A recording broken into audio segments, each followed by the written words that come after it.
Hi, and welcome to Best in Tesla News, episode 224. Yes, I am not in the studio, I am in beautiful Flachau here in Austria for the Tesla Takeover event. But of course, you will still get your news show nonetheless, because there has still been a lot of news during the week about Tesla. So let's check it all out and let's dive right in.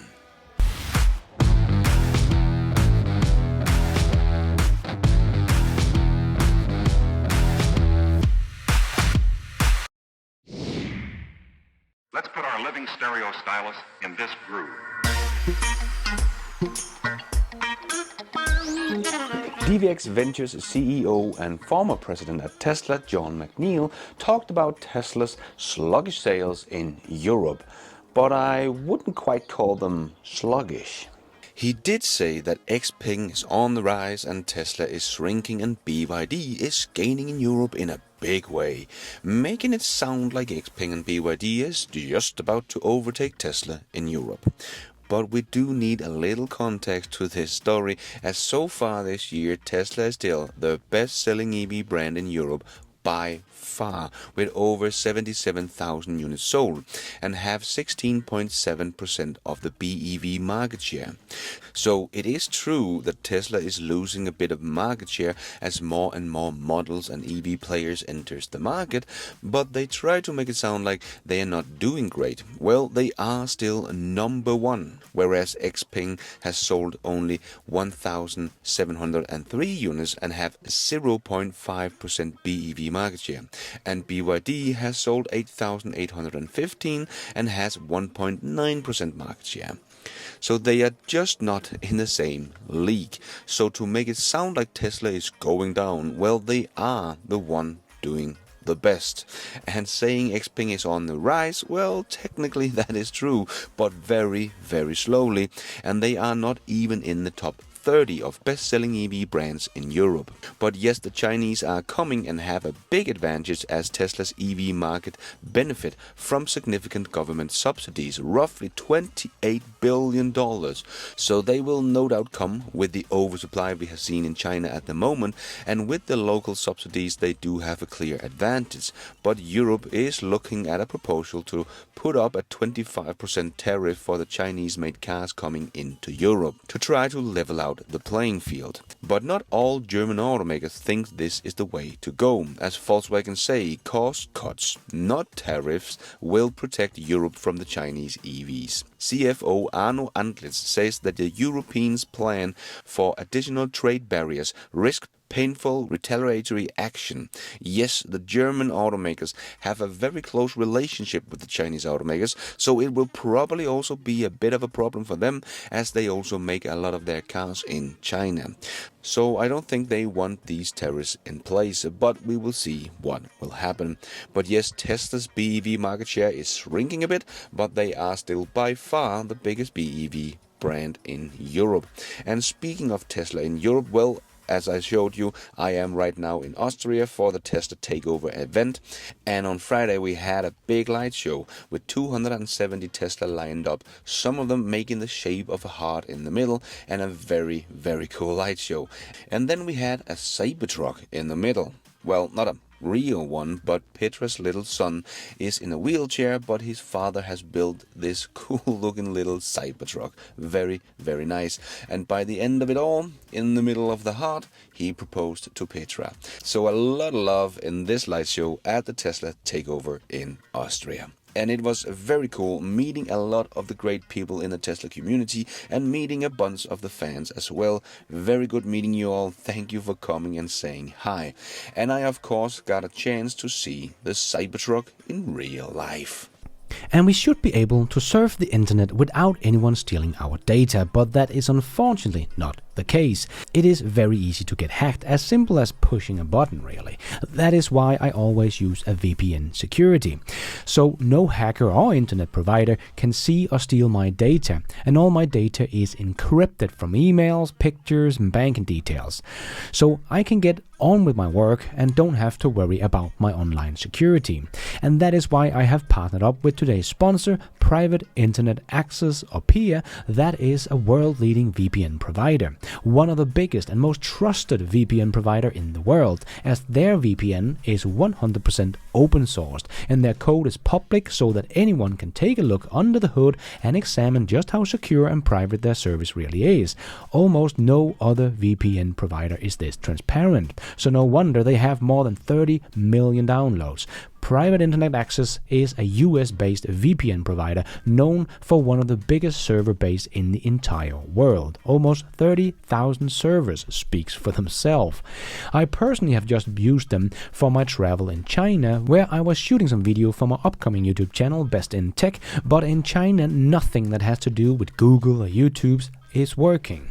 I couldn't even check my YouTube status on my Studio app, so to have any chance whatsoever to work as a YouTuber while traveling in China, you have to have a VPN connection. But PIA does much more than just change my IP address. Private Internet Access also encrypts your internet connection. This way, it shields your digital life, which is only getting more and more important, as today we have pretty much everything on our computers and smart devices. And PIA works on any device from computers to smartphones and works with all major streaming services, so you have unrestricted access to all your favorite content anywhere in the world and on unlimited devices. So what are you waiting for? Click my link in the description down below to get 83% off Private Internet Access. That's just $2.03 a month, and you will also get 4 extra months completely for free, making this an absolutely no-brainer. So don't wait signing up for Private Internet Access, as it is also completely risk-free with their 30-day money-back guaranteed, and 24/7 customer service is available if you should ever need it. So click my link down below to get the online privacy we all deserve, and a big thanks to Private Internet Access for sponsoring this video. And Tesla released their impact report with a lot of cool stuff in it. They showed off how Tesla's dangerous software is only making Tesla's drivers 11 times safer than the average US driver. Wonder what Dan O'Dawn thinks about that. In Q1 this year, a Tesla using autopilot technology experienced 1 accidents per 7.63 million miles driven, while the US average was more than 11 times higher. And it showed that 100% of Giga Berlin's electricity was matched with renewables in 2023. And of course, it is the most efficient car factory on the planet when it comes to water consumption, as they do recycle their water for the production. And over the last 6 years, they have reduced their water consumption per vehicle by almost 1 cubic meter. So of course, it makes a lot of sense that we have these eco-activists demonstrating at the Berlin factory, the most water-efficient factory on the planet. Yeah, nothing suspicious about that. And Tesla also shared that their batteries are designed to outlast the life of the vehicle after 200,000 miles. Model 3 and Model Y retain 85% of their original capacity on average. And people are still trying to tell me that I soon need to change my battery in my 5-year-old Tesla that I have been driven for over 175,000 kilometers, and I only have a battery degradation of 10%. I still have 90% of my capacity left. The disinformation out there is absolutely real. People still believe the most stupid things. And so many people still don't get this. As opposed to fossil fuel extraction, raw materials needed for batteries are not a single use. Instead, they can be recycled and be used to build new products. Even at peak demand, a transition to a sustainable energy economy will result in 15 gigatons less of raw materials extracted each year. I have talked about this many times before and made a whole video called The Materials We Mined. If you meet people that still think we are going to mine much more resources by going to EVs, you should share that video with them. EVs will end up using about 300 to 400 times less resources according to Transport and Environment when we take recycling into the calculation. But so many people just don't seem to get that. They also showed that Tesla is generating more energy than it consumes. Tesla solar owners generated enough zero-emission electricity to power all Tesla's locations, including manufacturing, support, research, sales, service, and delivery locations. More than 3 times as much. Now that is very nice, but there is much more stuff in the impact report that I cannot get into this new show, so stay tuned because I will definitely make some more videos diving a bit deeper into many of the topics in the report. Ford issued a call to action, asking its suppliers to cut costs in its push to make their EVs profitable.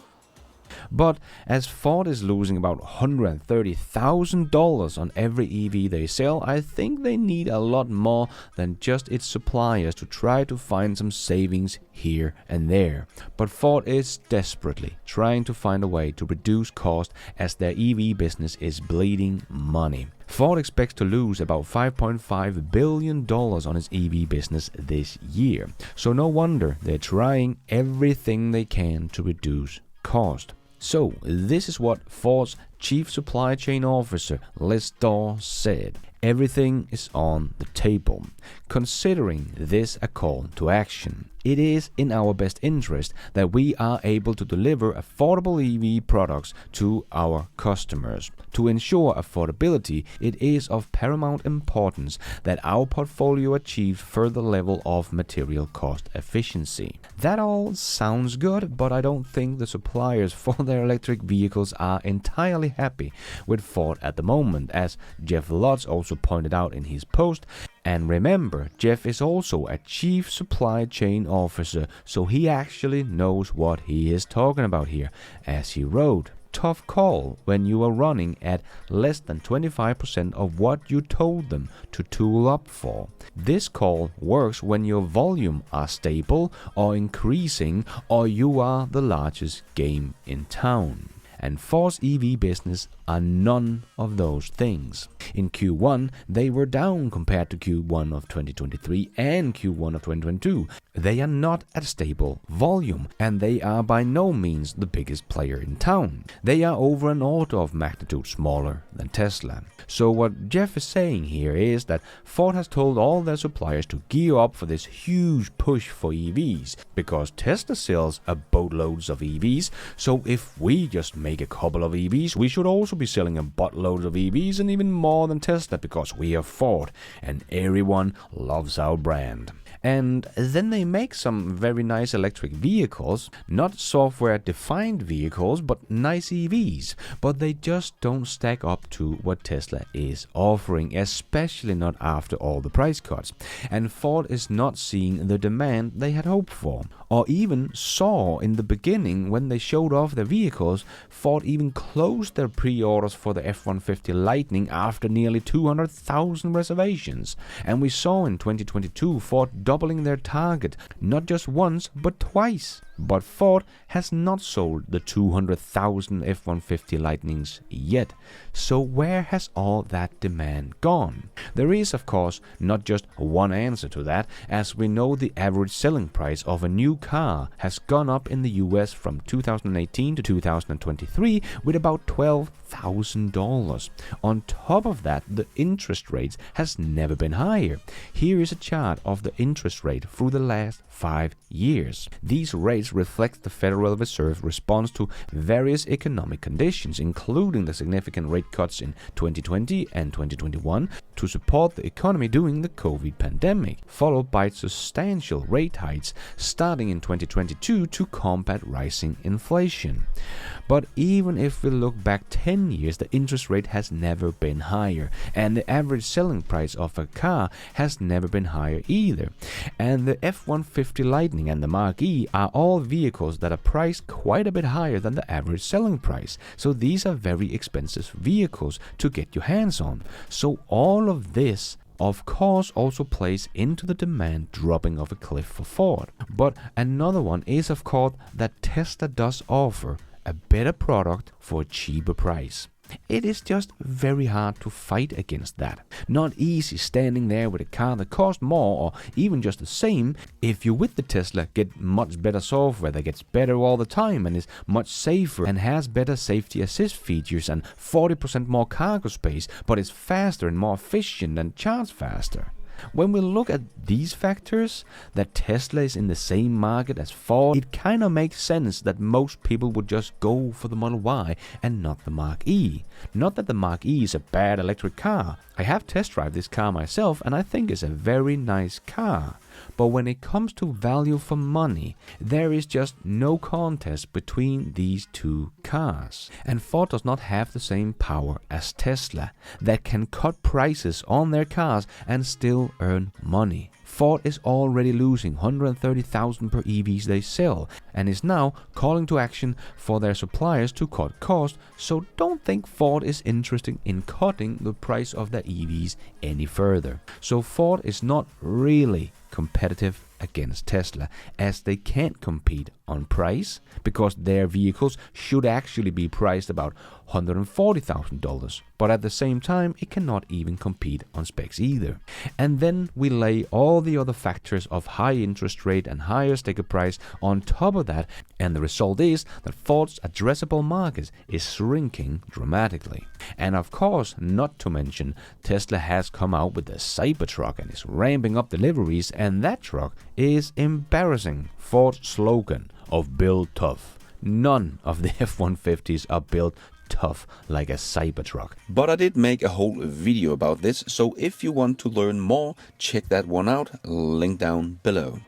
And we hear a lot in the mainstream media that Tesla will face fierce competition with the Robotaxis in China. But I just don't think they understand the underlying technology.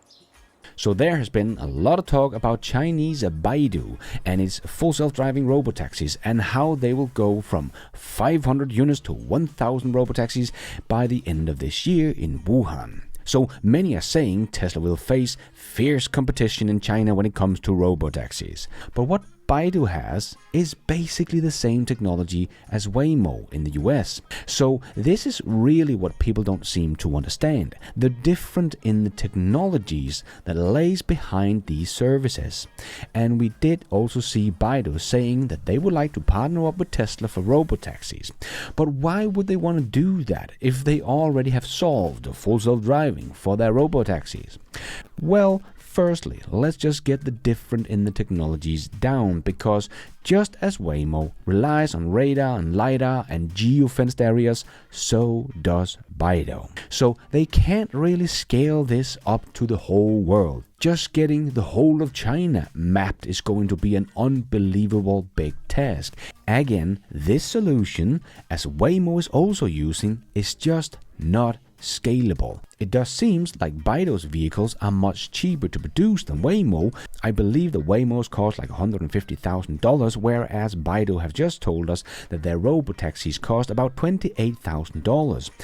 But other than that, it does seem like Waymo's technology is actually a bit further along, as their rides seems to be pretty smooth most of the time. We do see some bad driving here and there and some accidental crashes now and then, as Waymo is also under investigation at the moment, but in general, Waymo service does seem to work most of the time and pretty smoothly. Whereas a reporter from CNBC in China wanted to take a ride for dinner in a Baidu robotaxi, but the first one that showed up had a human behind the wheel, and that is the case of 50% of their fleet, which has safety drivers inside of them, and all the other cars have remote human assist drivers ready to take over, just as we saw with Cruise and Waymo. So we don't know how many times they have to intervene and take over, so just as we found out about Cruise's robotaxis, they had a human intervention every 4 to 5 miles.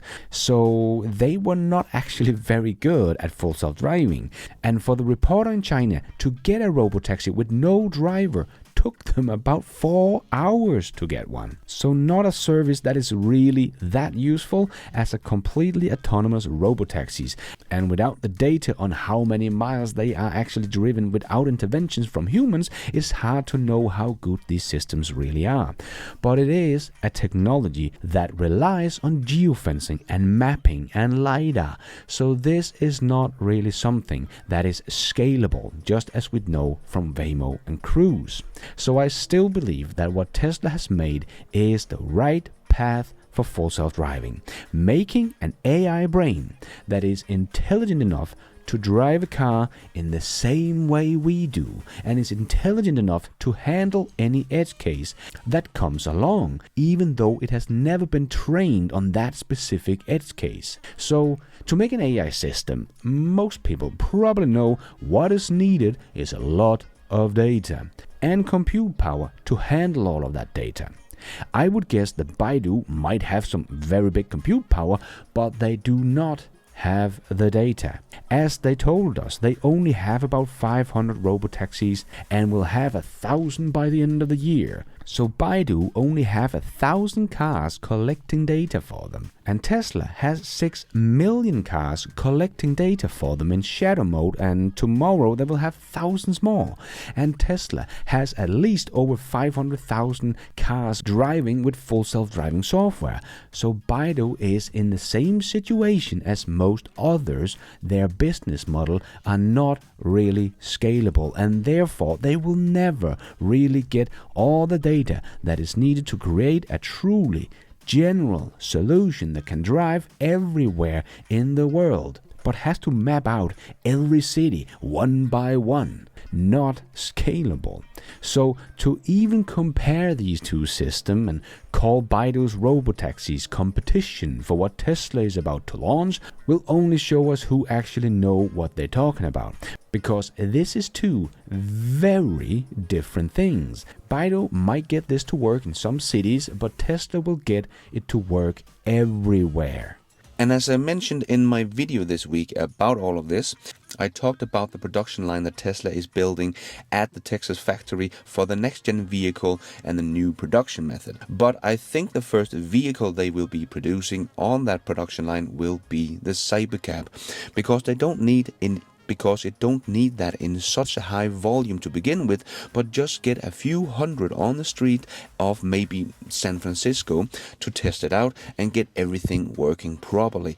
And at the same time, they can use this low volume production to get the unbox production method tuned in, so they are ready for high volume when they are ready with the Mexico factory and the expansion in Berlin and so on. But if you want to learn more, I did make a whole video about this week, so check that one out, link down below. And let's squeeze in the last short news topics into this new show. Yes, it's time for the Tesla Shorts. Tesla did release a new video that the employees had put together, not something Elon said they should do, but it looks like they put a bunch of Easter eggs in this video, like this thing here. Well, that looks like nothing we have seen before. Could that be a close-up of the Cybercab? Well, probably. And we also got to see Franz talking about his design of the Cybercab in front of these pictures, and we saw the app for the Robotaxi in action as well, but with two different setups. Maybe we're just reading a bit too much into the tea leaves here, but maybe this is a hint that Tesla will launch their own Robotaxis, as we know they will, but at the same time they will also launch a Uber-like service where people can use their own vehicles but rent it out as a robotaxi when they don't use it, and that is why the interface in the app is not the same as the one for Tesla's Cybercabs, and the other is for Tesla's autonomous Uber-like feature, where all of us that has bought full self-driving will be able to rent out our cars if we want to as a robotaxi and earn a bit of money. This is of course all just speculation, but if you want to make a deeper dive into this, Facade and Herbert both did some great videos with deep dives going through this video. I will leave a link to their videos down below. And Pepsi announced that they have taken delivery of more Tesla semi-trucks. As PepsiCo said, in the next several months, 50 Tesla semi-truck will be operating out of its manufacturing and distribution facilities in Fresno, California. So that is very cool to hear, some progress for the Tesla semi-truck, but Pepsi also has 75 Ford E-Transit vans as well, which will serve a variety of applications including sales, deliveries and service support. So that is very cool as well. But we even heard that Toyota is coming with a fully electric semi-truck, so that was kind of a surprise, as they have said themselves that it just wouldn't work. You need hydrogen for heavy-duty trucks. But now they are coming out with a BEV semi-truck anyway. I guess they are learning, just very slow. Maybe we will even see Bill Gates starting to believe in electric semi-trucks, as he also said they would never happen. And we had some more trouble for Fisker, whose survival is already hanging in a very thin thread. But this week they had to cancel roadside assistant, leaving owners high and dry. Owners of the Fisker Ocean EV no longer have access to the previously promised 6 years and 60,000 miles road assistance service. Fisker owners in the US received an email informing them that the roadside assistance service is no longer available. Ouch. And Jeep showed off their new electric vehicle, the Wagoneer S, and of course in their ad, the car they raced against was of course the Tesla Model Y Performance. Funny how they didn't race a Mark E or Lyric, any other car. Of course it had to be a Tesla Model Y. And it does look very impressive though. Range of over 300 miles. This SUV packs 600 horsepower and does 0 to 60 in 3.4 seconds. 1.1 second faster than a Tesla Model Y Performance, and will be launched in the US this fall. The Wagoneer S will be Jeep's first global electric vehicle. And very nice to see them make a little ad for Tesla's Model Y at the same time. But let's see how their software stacks up when it comes out, if this is a software-defined vehicle or just another electric car. And Elon posted, the Boring Company connect another hotel in Las Vegas. Within a few years, you will be able to get to all major destinations in the city super fast with electric cars in tunnels. No need to imagine, you can try today between Resort World and the Convention Center. And Tesla has introduced a new lunar silver color for the Model S and Model X for $2,500. The lunar silver is a clean silver with pronounced metallic effect and subtle blue tint. Nice. And we see some pictures of the Texas factory, where we can see the Cybertruck production is definitely ramping up. This truck is going to take so many people by surprise how successful it will become, just like most of Tesla's other cars. And we saw some more great example of the true cost of ownership of an EV versus an ICE car, and I think the penny has dropped for many officials. Bakersfield's fleet of 13 Tesla police cars saved taxpayers about $80,000 in fuel costs compared to a gas-powered police vehicle. The town is saving enough on fuel to pay for 2 additional officers. We just traded our first cars in this year and we got $17,500 for a 2019 Tesla compared to the $5,000 we get for our gas-powered police vehicles. And Sawyer did the math if all of the US police force made the shift to EVs, and as he wrote, according to my calculations, switching all police cars in the US to all electric police cars could save taxpayers over $1.6 billion annually just in fuel savings alone. And as the police officer said in the interview, it took a little getting used to, but now if he gets an ICE police car, he can't wait to get back into his Tesla. Yeah, there are truly no reason for not doing this. And Elon Musk officially launched Starlink in Indonesia this week, but Elon was also in Fiji, launching it there together with the president of Fiji. He is a very busy man. Yes, Starlink is taking the world by storm, as they also posted on X. Starlink is connecting more than 3 million people with high-speed internet connection across nearly 100 countries, territories, and many other markets. SpaceX added a record 6,800 consumers per day day on average over the last 6 weeks. Now that is amazing. This is such a game changer for so many people and industries. And we heard from Nvidia's CEO why Tesla is building out the big compute power, and he also said that Tesla is far ahead in full self-driving capabilities. Well, Tesla is far ahead in self-driving cars. But every single car someday will have to have autonomous capability. It's safer, it's more convenient, it's more fun to drive. And in order to do that, it is now very well known, very well understood, that learning from video directly is the most effective way to train these models. We used to train based on images that are labeled. We would say, this is a car, this is a car, this is a sign, this is a road, and we would label that manually. It's incredible. And now we just put video right into the car and let the car figure it out by itself. And we saw last week the groundbreaking of the construction of Tesla Megapack factory in China, and we see this week that the first order already placed for Tesla's Megapack to be manufactured in Shanghai. After the groundbreaking ceremony, Tesla signed a deal with Shanghai Lingjian Economic Development Group, securing the first batch of orders for the Megapacks in China. Very cool.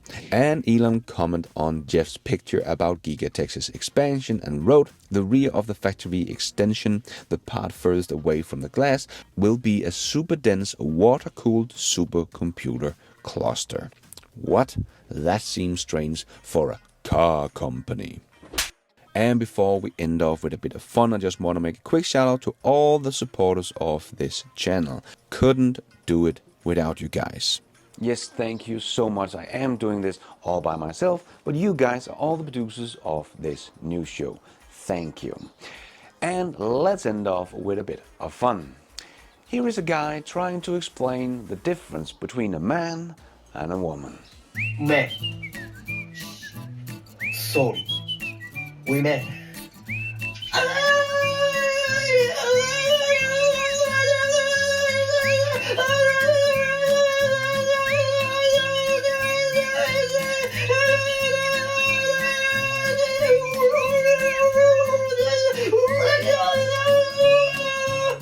Fuck. That is all we have time for in this new show. Hope you enjoyed it. If you did, don't forget to hit that like button. It really does help this video out a lot so others can find it on YouTube. And if you did like it, maybe you want to consider hitting that subscribe button, notification bell, so you don't miss out on future videos just like this one. And if you're already a subscriber to the channel, thank you so much for the support. But if you want to support the channel even more, remember you can, for as little as $1, become a patron of this channel, or become a member of the YouTube channel to get a shout out as some extra perks like early access, ad-free versions of my videos, exclusive videos. So hit the members button or check out Patreon to find out more. And don't forget to follow me on X. I post pretty much all the news as it comes out and a lot more. And check out the merch store to get some merchandise and support the show. It is also possible to support the show without becoming a member or a patron. There is a donation option down below or on my website bestintesla.com. You can also become an executive producer and get news articles, exclusive videos, behind the scenes, and access to all my research charts and spreadsheet also on bestintesla.com, or as simple as hitting the super like button. And thank you for watching. And until next time, take care out there and be nice.